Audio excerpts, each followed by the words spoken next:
New year, new rom-com, and much to my delight, it's a good one. I'm gonna pick you up on the condition that you don't call me Seabiscuit. How did you know that I'd really want to do that?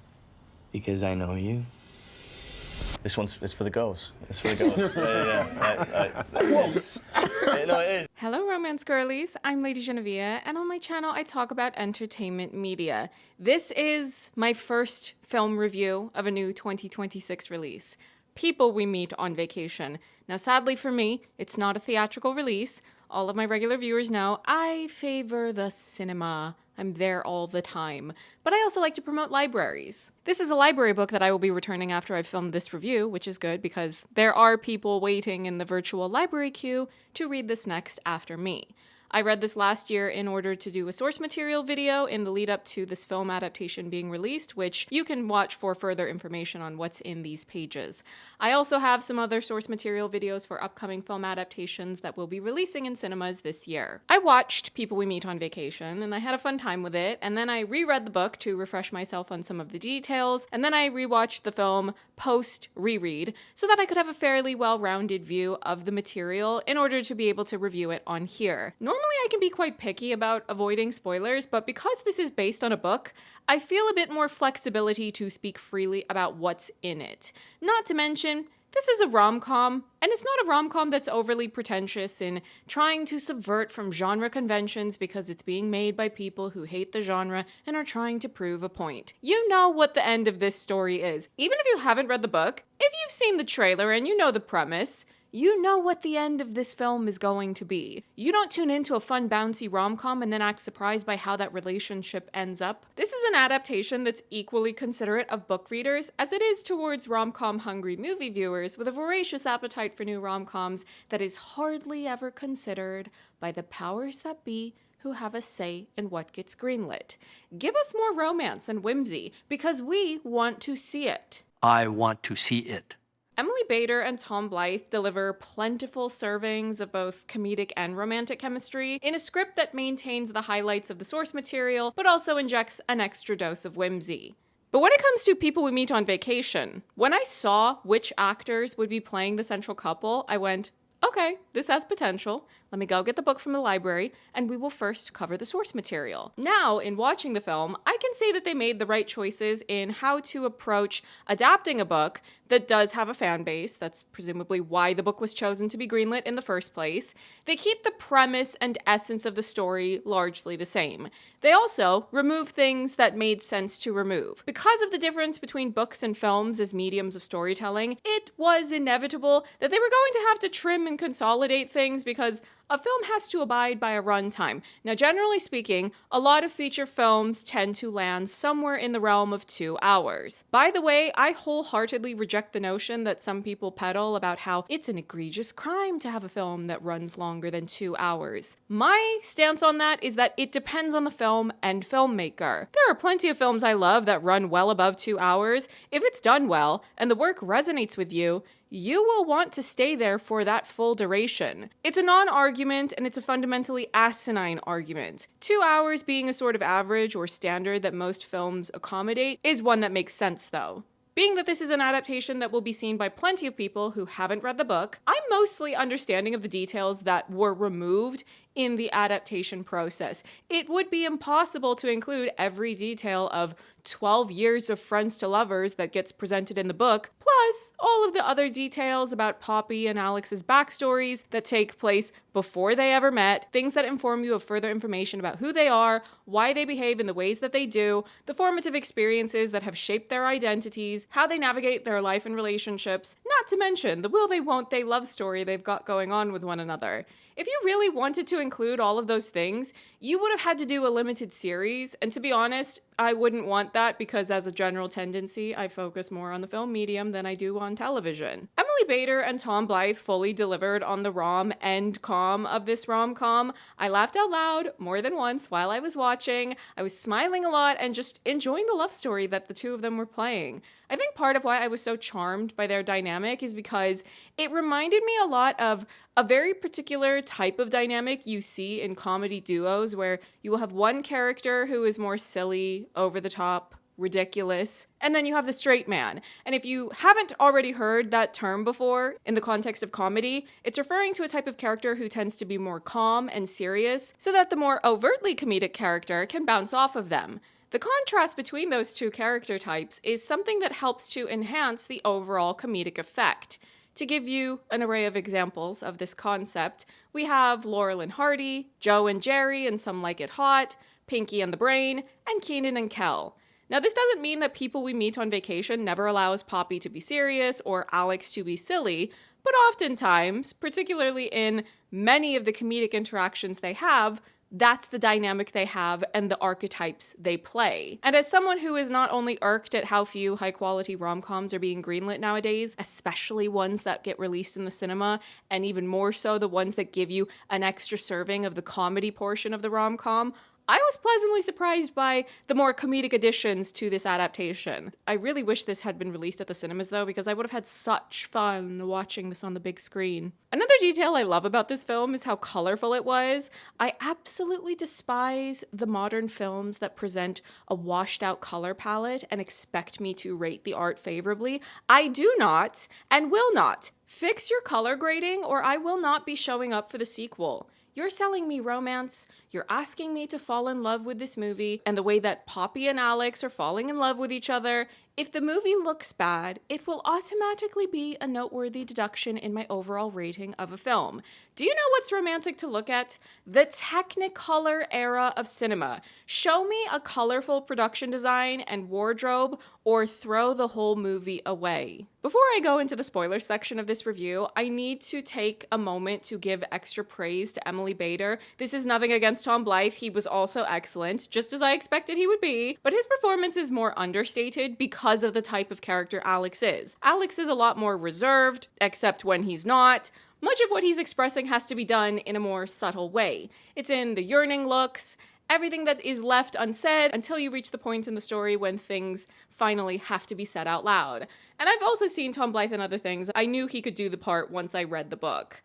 But Emily Bader, when I watched this film for the first time, I was just along for the ride, having fun, delighted that the adaptation was a good one. It's a new rom-com that is fun to watch. But when I watched it the second time, and I was doing more to catalog certain details, take some extra notes, and really put more consideration into what I wanted to talk about, I was so blown away by how much I loved Emily Bader's performance. I knew she was a good actor. I've seen My Lady Jane, and we're rewatching it on Patreon right now. But the thing about My Lady Jane is that that's a period piece, and she's playing her character in an English accent. This time, I'm watching Emily Bader play an American character in a modern setting, and I found myself enraptured by her performance because not only is she an excellent actor, she doesn't have a bunch of work done to her face. She looks like the leading lady of a rom-com that you would have fallen in love with during the 1990s or the early 2000s, before every American 20-something actress had so much Botox and filler to where their faces are incapable of moving to express the emotions of their character. Her eyebrows and forehead actually move. I know exactly what Poppy is feeling at any and every second of this movie. And Poppy is such an animated, funny character, and the way that Emily plays her gives her even more energy and charisma than what you get from reading the words of the book. She is a prime example of what an exceptional actor can do to bring new life to written material. I'm at the point now where I don't want to complain about Botox and fillers and veneers every time I see them in a movie that I'm going to review on YouTube, because it begins to feel like it's too easy to inadvertently feed into this vicious cycle of actors feeling insecure about their looks, they get work done, and then people complain about how all that work they got done is a distraction and impediment to their performances. So in this case, I want to praise Emily Bader's phenomenal, charming, lovable, heartfelt performance, and also present her as an example of what great acting is supposed to look like. Her face has individuality and character, and that's part of what makes it so memorable in the best way. Whether she was making me laugh, or charming anyone and everyone that she meets, or she's reaching deep into my heart when she's expressing the more vulnerable parts of her character, Emily Bader gets top scores across the board. If you are her friend or family member, do not let any industry fool lie to her and tell her that she needs to get that type of work done, because they're wrong and they're part of the problem. She understood the assignment and delivered exactly what the rom-com girlies want to see. Hey, what a coincidence. We just got hitched too. So sweet. Congratulations, you two. Now, I want to move into the spoilers territory. I want to talk more about some of the similarities and differences between the book and the film adaptation in order to explain more of my thoughts on how this was adapted. One of the first differences that may be noted is the timeline of their relationship and how much of that is shown. In the book, these two have known each other for 12 years, with 12 summers ago being the time that they first met. Whereas the film has them meeting for the first time about 9 years ago. Moreover, the book takes you through almost every summer from the time that they met and gives you an insight into the trips they took together, and along the way, the deepening of their friendship and unspoken romantic love for one another. And the only time they skip a summer is 1 year prior to the present day portion of the storyline, because 2 summers ago is when something happened in their relationship to cause a separation. The film, however, doesn't show highlights from every single summer. And this makes sense because they have to consider the film's runtime and also the amount of work that it would take to film in yet another location for one of the summer trips that they're taking together. You can still understand how long these two have known each other and how close they have grown without showing every single trip that the two have gone on together. Moreover, because they don't show every trip, sometimes this consolidation of the material results in some of the significant or meaningful moments of their relationship taking place in different locations than they took place in the book. There's a cute thing that Alex does in the book for Poppy when they're in Vail, Colorado, but in the film, he does it in New Orleans instead. 2 of the dramatic things that happen in their relationship timeline are combined to take place on one trip in one location in the film, whereas in the book, those 2 things happened on different times at separate destinations. One thing they removed from the film that did irk me a bit is some of the material that involves animals. Specifically, Poppy has a friend in New York named Rachel who went to art school, but now Rachel works as an influencer, but she's very level-headed about the whole thing. She treats it like a job and also uses it as a way to allow her to raise awareness and money for dogs who are in need of significant medical aid and treatment. And I love that messaging. I have 2 cats, both of whom are adopted. One is named Kimiko, she has cerebellar hypoplasia, and the other is named Satsuki, and she has her own medical things going on as well. So anytime a film can do a bit of inception to the larger audience that maybe people out there should do more to try to help animals, I'm going to be very complimentary about that. In the film, Rachel is barely there. Now, I have mixed feedback about that. I understand that things are going to be trimmed down, but I still would have liked a mention of the dogs that she has, the love that she has for dogs. I know it's a different type of added work to film with animals, but rom-coms are about love, and love should be a broader philosophy than just the person you're going to fall in love with as the A-plot of a movie's story. Maybe just do the one scene that the 2 characters have with each other at Rachel's home, and then we can get to see her dogs before we jump into the comedy of Poppy reaching out to Alex for the first time in 2 years. Moreover, in the book, Alex has a black cat he rescued, and this is a black cat with a lot of medical needs that require specialized care, and he names the cat Flannery O'Connor. There is no cat in the movie, not a single one. Would I have rated the film a couple of tenths of a point higher if they had included the animals? In all likelihood, yes. It's a fresh rating either way, but the exact point score that I keep on my private list of films is something that I use to determine which films I include on my top 10 list at the end of the year, as well as my honorable mentions. The lack of animals is probably the only real criticism I have for the adaptation choices that were made, especially not including Flannery O'Connor. I mean, come on, you couldn't have shown us Alex at his home with a cat sitting somewhere in the frame. Maybe it's not a criticism, it's more of a nitpick, and I'm aware of this. For the most part, though, I'm fine with rearranging what happens when and where, reworking some of the material for this version of the story, but getting rid of Flannery O'Connor? You've gone one step too far. The dog at the end was a cute addition, and I was charmed by the name that they chose, but There are far too many people out there who are cruel and careless towards animals, especially ones with extra medical needs, so it would have been nice to keep that in.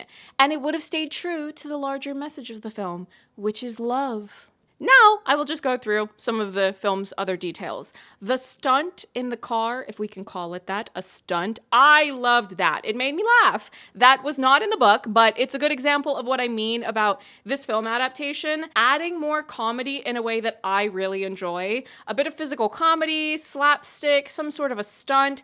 It adds an extra element of fun to a movie. And I can tell that the screenwriters took copious notes from the book of things to include, details that will make the book readers sit up and point in recognition, such as Alex's hatred of the saxophone or him calling Poppy a tiny fighter. The recurring use of the Paula Abdul song was very charming, and I do love a good soundtrack in a film. It's part of what builds character for films like these. There was one song I didn't care to hear in the film's soundtrack, but this Paula Abdul song, she's cute and she can stay. The part where Alex and Poppy are trading backstories, not the full ones, but, you know, a core unhappy memory, such as Alex's mother passing away and Poppy's negative experience at school, those are things that are in the book, but there's a lot more material attached to those experiences. It expands far beyond that, and I can understand the urge that some might have to lament the lack of that material being included in the film, but I'm fine with them only having these small mentions because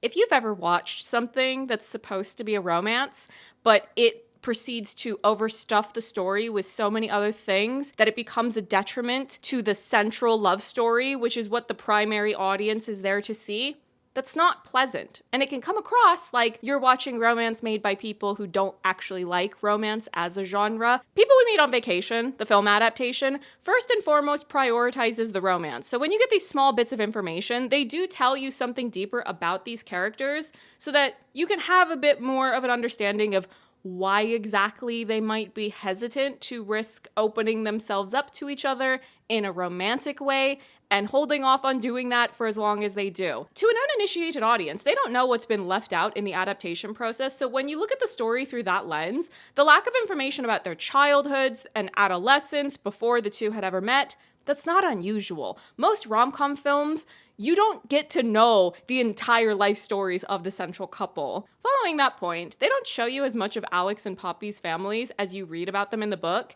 In the book, Alex is the oldest of 4 sons and Poppy is the youngest of 3. She's the little sister with 2 older brothers. You only have Alex's youngest brother, David, in the film because David's wedding is the event that helps to bring Poppy and Alex back together after 2 years of not really talking to one another. Thus, it makes sense to keep that character in the adaptation. And something different about that part of the story, though, is the fact that in the book, the wedding is happening in Palm Springs, but in the film, it's taking place in Barcelona. I think it makes all the sense in the world to change this detail because part of the fantasy of this rom-com is not only the love story, but the traveling. It's about showing the audience loads of scenic, different locations, especially international ones. Whether or not all those international locations are being filmed exactly where they're supposed to be, or if they're simply using a different place that will double as wherever the setting in that story is meant to be, that's another matter entirely. And that's actually a very common practice in filmmaking. Sometimes you will film somewhere different than where that actual setting is, usually because it's more affordable. It can be a reason as boring and practical as that. But ultimately, film is a visual medium, so the presentation and aesthetics are especially important. In a book, you can just say anything you want about what something is meant to look like, but in a film, you actually need to make it look that way somehow. And that point brings me to the place where the two of them are staying for this Barcelona destination wedding trip. In the book, that apartment is rough. It's run down. And they only use the broken air conditioning in the film as much as is necessary to set up certain developments in the story that have to do with Poppy and Alex finding their way back to one another. In the book, that apartment is a nightmare. It's bad. That alteration makes sense for the adaptation because, like I said, film is a visual medium. It's more fun for us as the audience to see a good-looking apartment that's decorated nicely and feels a bit more inviting. It also subconsciously enhances the romanticism of the setting for these two to reconcile and finally be truthful about how they really feel about one another after all of these years. Circling back to some of the other details I enjoyed, I really like Poppy's parents. Even though we don't see as much of them in the film as we read about those characters in the book, Molly Shannon and Alan Ruck do a lot with a little. They're funny and charming. Poppy's father is characterized differently in the book with the type of personality he has, but Poppy's parents in the film feel as though they're operating on a similar frequency to Emma Stone's parents in Easy A, and you will never hear me complain about that because those two were hilarious. I'm adopted. What? Oh my God! Who told you? Movie Alex's mishap in Canada was not in the book, but similar to the stunt that happens in the car. I love that they included this because it's the type of physical comedy that really ups a rom-com's energy. It feels familiar to me because it's the type of mishap that has happened in many other comedies that I enjoy. The thing that happens in New Orleans where Poppy mentions the CIA, my face dropped because my reflex when I hear that is to go, why are we mentioning the feds in a rom-com? Get them out of here. Ugh.